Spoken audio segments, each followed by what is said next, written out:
মানুহে সকলোৱে ভাৰতীয় জনতা পাৰ্টিক ভোটদান দিব, ভোটদান কৰিব, মিত্ৰজোঁটৰ পক্ষত ভোটদান কৰিব, নিশ্চিত থাকক। কাজিৰঙা সমষ্টি আপোনাৰ কাৰণে নতুন আছিল, কি অভিজ্ঞতা কাজিৰঙা লোকসভা সমষ্টিত? নতুন সমষ্টি হৈছে কাজিৰঙা লোকসভা সমষ্টি।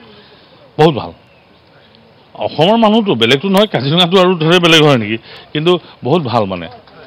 আৰু মানুহখিনি যিটো মৰম চেনেহ দিলে নহয়, এইটো অভূতপূৰ্ব, অভূতপূৰ্ব। তাৰ বিধায়কসকলে, মন্ত্ৰী, ভাৰতীয় জনতা পাৰ্টিৰ মিত্ৰগোষ্ঠ সকলো মানুহে অভূতপূৰ্ব মৰম দিছে, মানে আনবিলিভেবল। এইটো মানে মই জীৱনত এইটো অভিজ্ঞতা মই কেতিয়াও পোৱা নাই, এইবাৰ প্ৰথমবাৰ দেখিছোঁ মানুহকো যে ইমান মৰম কৰিব পাৰে। যোৰহাটতো ডেফিনেটলি নিজৰ ঘৰৰ হিচাপত, যোৰহাটত আৰু যোৰহাট ডিব্ৰুগড়তো বহুত মৰম কৰিছিলে, কাৰণ ডিব্ৰুগড়তো মোক যথেষ্টখিনি ভোট দিছে দেই। ডিব্ৰুগড়তো যোৰহাটতো যথেষ্টখিনি দুবাৰ মানুহে মোক পৰীক্ষা কৰিছে, মানুহে মোক বাৰ আহি পৰীক্ষাত চাগে মই উত্তীৰ্ণ হৈছোঁ, যোৰহাটৰ মানুহে মোক কণ্ট্ৰল বহাই লৈছে।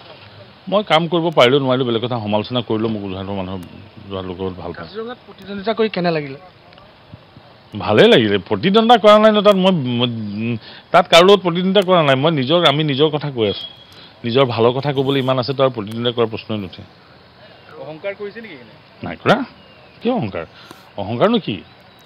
আপোনালোকে খালি সেইবিলাকে চাই থাকে, অহংকাৰ কৰাটো। অহংকাৰ হা প্ৰতিদ্বন্দ্বিতা নাই কৰা, তেওঁলোকে আছে 11জনে প্ৰতিদ্বন্দ্বী দেখোন। মইতো মোৰ সাক্ষাৎকাৰত কৈ আছোঁ, এজন মানুহ ভোট পালেও তেওঁ প্ৰতিদ্বন্দ্বী হয়, কিন্তু মই প্ৰতিদ্বন্দ্বিতা কৰা নাই, মইতো নিজৰ কথা কৈ আছোঁ। তো গতিকে কি হয় অহংকাৰটো আছে? ৰাইজ লগত আছে, মই লগত কথা কৈ আছোঁ।